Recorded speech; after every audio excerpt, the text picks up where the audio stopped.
नमस्कार. चला तर बनवूयात गणपती बाप्पाचे एकदम फेवरेट उकडीचे मोदक. पहिले आपण मोदकासाठी लागणारं सारण बनवूयात. ह्याला आपल्याला गूळ वितळेपर्यंतच थोडा वेळ घाटायचा आहे. आता आपण मोदकाचं पीठ बनवूयात. पहिले आपण पाण्यामध्ये तूप, मीठ आणि 1 चमचा दूध टाकायचं आहे. दूध टाकल्याने मोदक मस्त पांढरे शुभ्र बनतात. पहिले आपण हाताला थोडंसं तूप लावायचं आहे आणि पिठाचा गोळा घेऊन त्याची आपल्याला पारी करायची आहे. पारी करून झाले की त्याच्यामध्ये आपल्याला मोदकाचं सारण भरायचं आहे. त्यानंतर ह्याला प्लेट्स करायचे आहेत. जवळजवळ प्लेट्स केल्याने मस्त मोदकाला छानसा आकार येतो.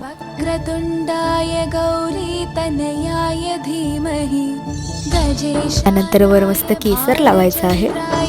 त्यानंतर स्टीमरमध्ये मोदकांना स्टीम करायचं आहे.